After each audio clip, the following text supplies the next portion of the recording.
Halo semuanya, pada materi kali ini kita akan membahas mengenai strategi bisnis. Apa sih yang dimaksud dengan strategi bisnis? Yang perlu kita ketahui adalah bagaimana cara membuat proposal bisnisnya. Jadi, proposal bisnis ini adalah jenis laporan yang memang khusus memuat mengenai produk-produk yang ada pada perusahaan tersebut, kemudian rencana proyeknya seperti apa, kemudian juga harus disusun semenarik mungkin sehingga klien bisnis kita itu akan tertarik dengan perusahaan kita. Di mana tentu saja dalam dalam proposal bisnis ini juga memuat seperti achievement atau pencapaian yang sudah dicapai oleh perusahaan, kemudian juga produk-produk apa saja yang dihasilkan oleh perusahaan.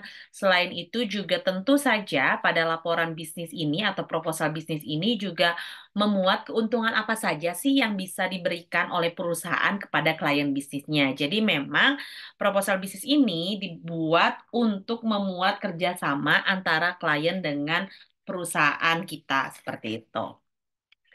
Nah, selanjutnya di sini juga apa saja sih sebetulnya fungsi dan jenis dari proposal. Nah, proposal berdasarkan permintaan klien ini biasanya sesuai dengan requestnya. Jadi ketika kita bekerja sama dengan klien, kita diminta dulu nih harus menyajikan poin-poin apa saja yang ada dalam proposalnya. Jadi ada proposal yang memang berdasarkan penawaran yang kita tawarkan kepada klien, ada juga proposal yang klien minta harus ada dalam proposal bisnisnya. Misalnya kliennya bilang, oh dalam proposal bisnisnya kalau bisa dicantumkan juga ya, misalnya keuntungan dan kerugiannya. Nah itu mau tidak mau oleh kita perusahaan harus dicantumkan juga. Karena kenapa? Ini sesuai dengan permintaan klien. Jadi klien ingin tahu nih kira-kira keuntungan dan kerugian dari perusahaan kita itu seperti apa pada saat menjalankan bisnisnya. Selanjutnya, ada juga yang disebut dengan proposal berdasarkan inisiatif. Proposal yang berdasarkan inisiatif ini bertujuan untuk mencari konsumen atau biaya pengembangan perusahaan atau mencari investor. Nah, biasanya kalau berdasarkan inisiatif ini akan lebih banyak menampilkan keberhasilan-keberhasilan yang dicapai oleh perusahaan. Kenapa ini perlu dilakukan ya? Karena hal ini berdasarkan permintaan dari konsumen atau klien yang di mana memberikan penjelasan untuk memotivasi agar klien atau investor ini mau berinvestasi nanti ke perusahaannya. Makanya kenapa di sini dituliskan juga nih alasan-alasan apa saja yang atau keuntungan-keuntungan apa saja lebih tepatnya yang akan didapatkan investor atau konsumen ketika bekerja sama dengan perusahaan. Seperti itu. Terus apa saja yang perlu diperhatikan dalam pembuatan proposal bisnis? Yang pertama adalah bagian pembukanya. Dalam membentuk proposal bisnis harus jelas dulu. Sampulnya harus menarik, halaman judul dan daftar isinya jelas, ilustrasinya juga harus jelas dan diterapkan pada laporan. Makanya kenapa sebelumnya kita membahas tentang komunikasi visual dalam bisnis. Nah, komunikasi visual dalam bisnis ini juga penting dalam membuat yang namanya proposal bisnis. Karena proposal bisnis ini bagaimana caranya membuat sesuatu yang sangat menarik dan enak dilihat oleh orang lain. Semakin enak dilihat orang lain, maka semakin menarik juga orang mau apa ya? Mau berinvestasi kepada perusahaan. Nah, ini yang disebut dengan bagian pembukanya. Yang kedua ada teks proposal. Nah, teks proposal ini berfungsi untuk membujuk konsumen atau klien agar mengikat kontrak dengan pihak perusahaan atau lembaga yang mengajukan proposal. Nah, teks proposal ini juga berbeda gitu ya. Teks proposal ini pastikan eh, menggunakan komunikasi persuasif atau komunikasi membujuk gitu ya. Membujuk agar para klien mau bekerja sama dan akhirnya tertarik berinvestasi ke perusahaan. Nah, teks proposal ini perlu juga menggunakan kalimat-kalimat atau kata-kata yang efisien dan efektif. Kenapa ya? Untuk tidak bertele-tele, tapi tetap tepat sasaran dan juga membujuk para kliennya. Nah, yang kemudian juga yang ketiga adalah susunan isi proposalnya. Hal yang paling penting dalam membuat proposal bisnis adalah harus disusun dengan baik gitu ya. Jangan terlalu pendek isi isi proposalnya, tapi juga jangan terlalu panjang. Artinya dibuat dengan seringkas mungkin, mudah dipahami, dan tidak menimbulkan pertanyaan-pertanyaan di kemudian hari oleh klien gitu. Karena kenapa? Isi proposalnya sudah sangat jelas, isi proposalnya juga sudah menggambarkan apa yang ditawarkan oleh perusahaan. Nah, ini perlu sangat-sangat penting sekali isi dalam proposalnya. Nah, apa sih yang menjadi format proposal? Nah, format proposal ini beda-beda. Ada yang format proposalnya sangat resmi, ada format proposalnya informal atau semi formal. Ini tergantung juga bagaimana format-format yang memang harus diajukan. Format-format ini biasanya sesuai dengan standarisasi dari perusahaannya. Makanya perusahaan perlu memiliki standarisasi dalam membuat format proposal tersebut. Pastikan kayak komposisi warna, tulisan, huruf, kalimat, gambar, desain ini juga tidak berlebihan, tetap elegan dan juga formatnya ini resmi gitu ya. Kenapa formatnya harus resmi ya? Namanya juga proposal bisnis gitu, bukan proposal personal, tapi proposal bisnis. Proposal bisnis adalah bagaimana cara menggait proposal kita supaya bisa dilirik oleh para klien atau investor.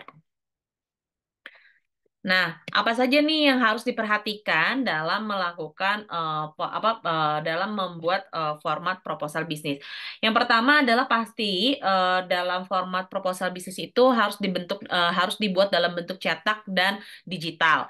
Nah, kalau misalnya dalam bentuk cetak pastikan jangan pakai kertas yang terlalu tipis banget, tapi jangan juga kertas yang terlalu tebal.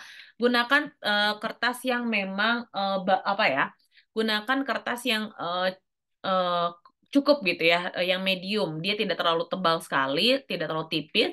Kemudian juga pastikan nama dan logo perusahaan ini mencerminkan atau bentuk proposalnya mencerminkan logo dan perusahaan, jadi tidak berlebihan. Diketik atau dicetak hanya pada satu sisi kertas dengan jarak 2 spasi, artinya jangan bolak-balik kalau misalnya membuat bisnis proposal. Tapi satu halaman itu memuat informasi-informasi dan jangan juga memberikan jarak yang terlalu mepet gitu ya. Penting banget membuat jaraknya 2 atau 3 apa ya satu setengah spasi atau sampai 2 spasi. Gunakan kertas berkualitas putih untuk menjanjikan uraian proposal. Jadi jangan, oh saya pengen menarik nih kan harus formal, terus kertasnya pakai kertas hitam gitu. Nah itu kan agak berlebihan. Gunakan kertas yang warna putih, kemudian desain semenarik mungkin, simple, sederhana, tapi juga berkelas. Kemudian juga hindari setiap kesalahan agar dapat mudah dibaca. Artinya, jangan sampai menggunakan kalimat atau kosakata yang bisa menimbulkan ambiguitas di dalamnya.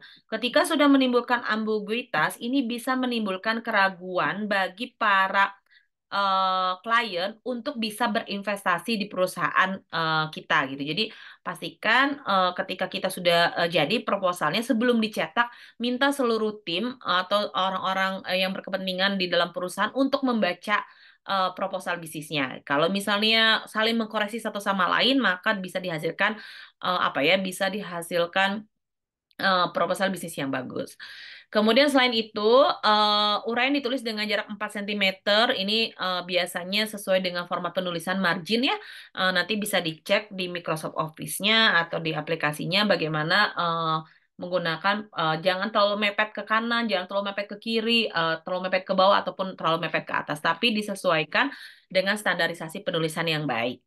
Selain itu juga membuat anggaran yang tampak menarik karena halaman ini akan dibaca. Jadi kalau misalnya dalam proposal penelitian kan pasti kita mengajukan permintaan dana atau kerjasama bisnis gitu ya dengan klien. Pastikan pada saat memuat anggaran itu jelas. Jadi berapa yang dibutuhkan, berapa yang kurangnya, revenue apa yang akan didapat oleh pihak klien nanti, kemudian marginnya berapa persen. Nah, ini juga perlu. Jadi harus sangat realistis dan harus sangat realistis dan apa tuh accountable gitu. Jadi jangan sampai dia tidak realistis. Dalam artian banyak sekali ya kalau misalnya teman-teman yang di organisasi selalu membuat yang namanya proposal bisnis itu di markup-nya bisa sampai 2 kali lipat. Tapi tidak realistis. Kita boleh markup itu mungkin kurang lebih 5%, tidak lebih dari 5%. Karena kenapa? Eh, ini juga akan menjadi pertimbangan oleh klien kira-kira menguntungkan tidak berbisnis dengan perusahaan kita. Ini harus jadi pertimbangan yang sangat apa penting gitu ya. Selanjutnya ada negosiasi bisnis. Dalam negosiasi bisnis ini, kalau tadi kita berbicara tentang proposal bisnisnya udah selesai nih, udah jadi. Nah, terus apa yang harus dilakukan? Yang harus dilakukan langkah selanjutnya adalah dengan melakukan negosiasi bisnis. Nah, negosiasi bisnis ini adalah proses di mana menemukan kesepakatan antara kedua belah pihak, antara perusahaan dengan klien kita atau dengan investor kita, di mana kedua belah pihak memiliki pandangan yang sama untuk mendapatkan tujuan atau keuntungan yang sama dengan harapan masalah tertentu dan juga untuk mencapai keadaan yang dapat diterima oleh kedua belah pihak. Nah, keadaan dalam kedua belah pihak ini paham gitu ya. Kalau misalnya bisnis ini dijalankan, keuntungannya tentu akan dibagi dua misalnya, atau kerugiannya akan dibagi dua. Jadi pastikan ini akan menghasilkan win-win solution di kemudian hari, tapi tidak menghasilkan win-lose atau lose-lose gitu. Ini yang paling berbahaya. Pastikan justru dalam bisnis itu kedua-duanya memiliki keuntungan yang sama gitu ya, baik dalam mendapatkan keuntungan atau kerugian juga kedua belah pihak sama-sama mendapatkan haknya. Nah, terus apa saja nih yang harus dilakukan dalam langkah negosiasi? Satu, kita harus paham dulu jenis negosiasinya apa. Karena banyak banget berbagai macam jenis negosiasi dan perlu dipahami kira-kira negosiasi apa sih yang akan digunakan oleh perusahaan kita. Nah, yang kedua, selain jenis negosiasinya, siapkan diri juga. Jadi jangan sampai ketika kita mau melakukan presentasi bisnis, kita bingung gitu apa yang harus disampaikan, kita nggak paham apa yang harus apa dibicarakan atau didiskusikan atau dinegosiasikan dengan klien. Makanya perlu banget yang namanya mempersiapkan diri, latihan-latihan dan juga pastikan poin-poin apa saja yang ditawarkan kepada pihak klien dari perusahaan kita.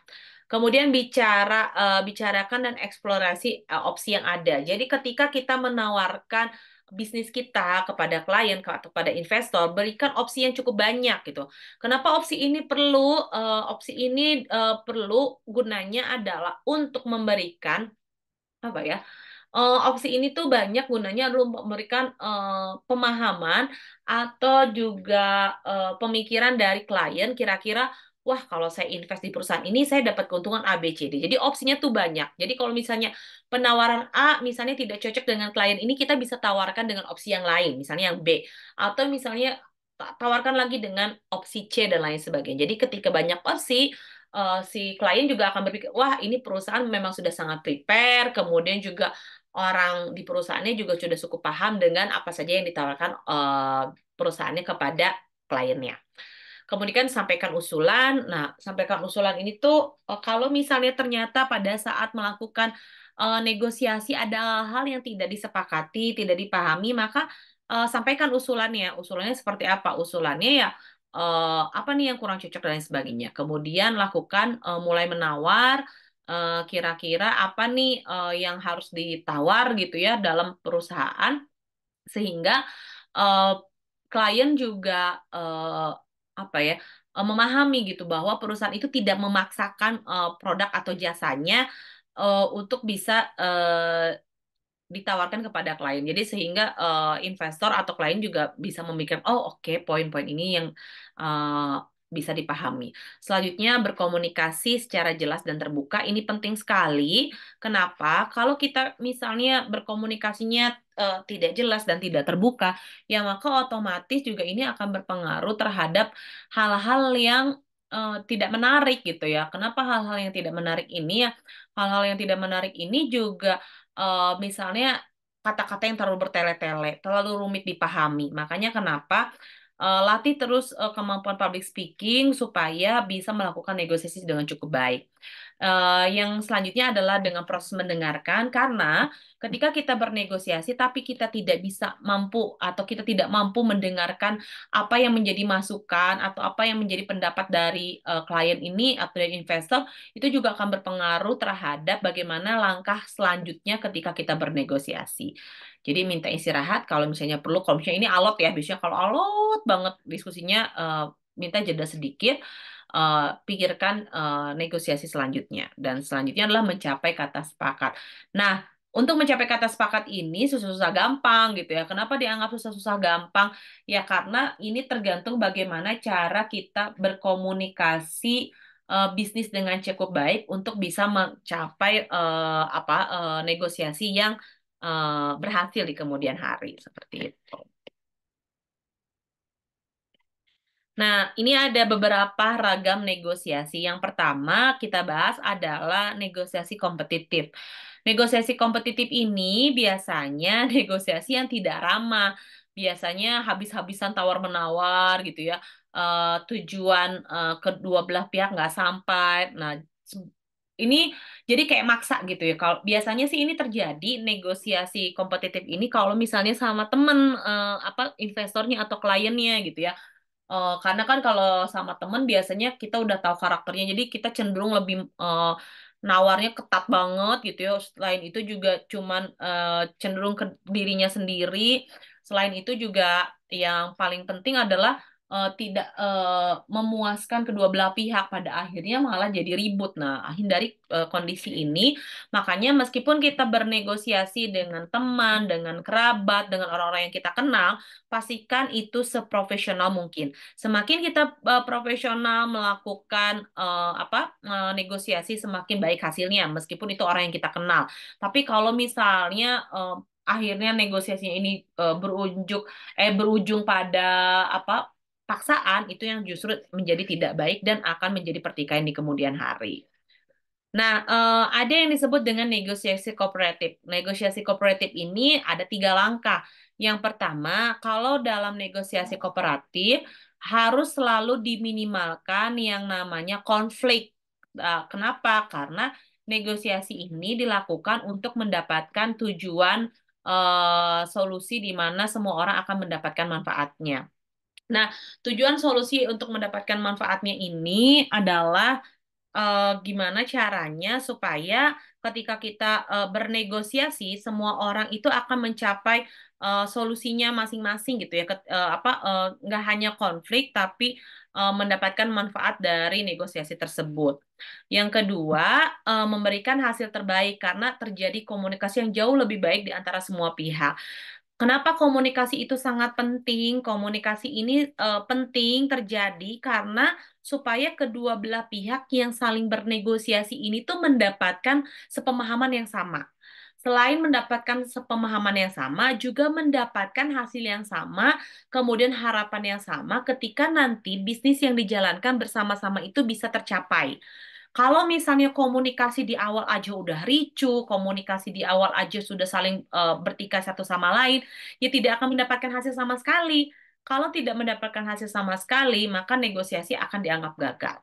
Nah, yang ketiga adalah pengumpulan dan pengukuran informasi yang maksimal sehingga solusinya bisa dibuat dan diterima kedua belah pihak secara fleksibel. Makanya kenapa ketika melakukan negosiasi jangan banyak hal yang ditutup-tutupi, jangan banyak hal yang dikurang-kurangi, jangan banyak hal yang dilebih-lebihkan. Tapi pada saat negosiasi kooperatif ini pastikan gunakan sesuatu yang maksimal yang bisa dipahami satu sama lain sehingga nanti hasilnya juga bisa fleksibel disepakati oleh bersama seperti itu. Nah, ada beberapa perilaku dalam negosiasi. Kalau tadi ada 2 poin ya, kompetitif dan kooperatif, tentu semua orang akan memilih jenis negosiasi yang kooperatif daripada yang kompetitif. Tapi kan tidak bisa dipungkiri kalau misalnya pada saat negosiasi itu juga bisa terjadi yang namanya negosiasi kompetitif. Nah, perlu dijaga juga yang namanya perilaku dalam negosiasi. Perilaku dalam negosiasi ini adalah pertahankan pendekatan yang sopan dan profesional. Artinya tidak memaksa seperti yang terjadi pada negosiasi kompetitif. Jadi harus sangat sopan dan profesional. Jangan membalas perilaku yang tidak menyenangkan. Jadi kalau misalnya pihak klien, pihak investor terkesan merendahkan perusahaan kita, terkesan merendahkan bisnis kita, kita tetap harus yakin dan percaya diri sehingga investor atau klien ini nanti akan kalah secara tidak langsung, kalah dalam artian, oh iya ya, dia meskipun sudah saya perlakukan tidak baik, tapi dia tetap menunjukkan profesionalitasnya. Wah, bisnisnya bagus nih, jadi dia mampu di bawah tekanan dan di bawah apa ya, hal-hal kondisi-kondisi yang sangat tidak menyenangkan. Nah, ini perlu apa diperhatikan juga bagaimana cara kita merespon dalam proses negosiasi itu sendiri. Selanjutnya, pusatkan pada permasalahan yang sedang dibahas. Jadi kalau misalnya dalam melakukan negosiasi bisnis, ternyata ada poin-poin yang tidak bisa dipahami bersama gitu ya. Salah satu yang tidak bisa dipahami bersama, contohnya adalah misalnya eh, keuntungan atau profit yang didapat pada saat nanti bisnis berlangsung. Misal nih, perusahaan kita pengennya 60% perusahaan kita, 40% investor atau 30% investor. Kenapa? Karena dianggap kita yang menjalankan bisnisnya dan investor hanya berinvestasi. Tapi ternyata investor minta sebaliknya, investor pengen atau klien pengen, oh karena kan kamu pakai uang saya, pakai jasa saya, jadi saya harus dapat untung lebih banyak daripada Anda, daripada perusahaan Anda. Nah, ini yang harus diselesaikan, pusatkan di situ, tapi pusatkan bagaimana cara mendapatkan profit yang sama-sama menguntungkan kedua belah pihak. Tapi jangan membahas jadi masalah pribadi lah, masalah sebelum-sebelumnya. Tapi pusatkan pada permasalahan yang sedang dibahas, yaitu tentang profit yang akan didapat. Kemudian, jangan tanggapi serangan bersifat pribadi. Ini paling penting banget. Misalnya kita bernegosiasi itu dengan orang yang pernah bermasalah dengan kita di sebelumnya gitu ya. Nah, ini yang perlu dihindari. Jangan mengungkit masalah pribadi. Ah, kamu kan dulu pernah ngejahatin saya, bla bla bla. Makanya kamu nggak mau berbisnis dengan saya. Nah, itu salah.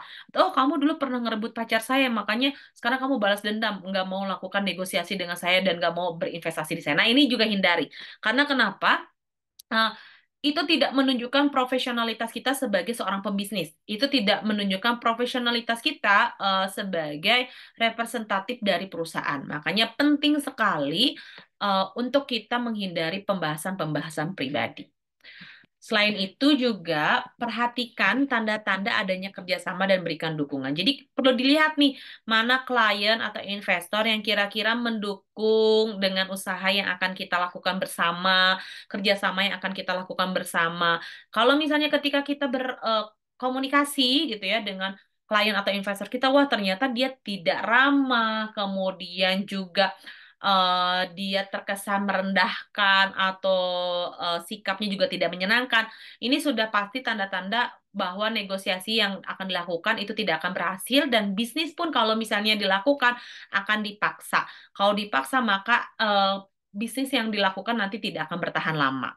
Nah, secara periodik juga buat ringkasan-ringkasan apa saja yang menjadi pembahasan karena pada saat negosiasi itu kan biasanya pertemuannya bukan sekali atau dua kali tapi beberapa kali. Nah, buat ringkasan dari setiap pertemuan itu supaya nanti misalnya di negosiasi keempat bisa disimpulkan nih apa saja yang menguntungkan perusahaan kita, apa yang menguntungkan perusahaan pihak lain dan kira-kira mana ya yang bisa disepakati dan akhirnya kita bisa bekerja sama satu sama lain dengan investor atau klien kita. Jadi perlu membuat ringkasan, jangan kalau misalnya setelah negosiasi atau rapat pergi aja. Nah, ini yang salah. Tapi buat catatan ringkas apa-apa saja yang harus diperbaiki, apa-apa saja yang bisa dilakukan kerjasama di kemudian hari, apa-apa saja yang di kemudian hari tidak akan menimbulkan masalah. Ini yang paling penting. Banyak sekali yang oke deh kita bisnis tapi nggak mikirin nih ke depannya apakah nanti akan menimbulkan masalah atau tidak gitu. Itu yang perlu dipertimbangkan. Jadi, dalam strategi bisnis, dua hal yang paling penting adalah proposal bisnisnya harus bagus. Dua, bagaimana cara kita bernegosiasi dalam komunikasi bisnis juga supaya bagus sehingga nanti bisa menghasilkan bisnis yang baik antara perusahaan kita dengan klien atau investor dan juga bisa menghasilkan profit yang sama-sama menguntungkan kedua belah pihak, bukan satu pihak. Dan juga tahu gitu mengarah ke depannya itu tuh bisnis ini tuh akan seperti apa gitu. Seperti itu. Sip, materinya sudah selesai. Seperti biasa, kalau ada hal yang ingin ditanyakan, nanti bisa ditanyakan di kelas. Terima kasih.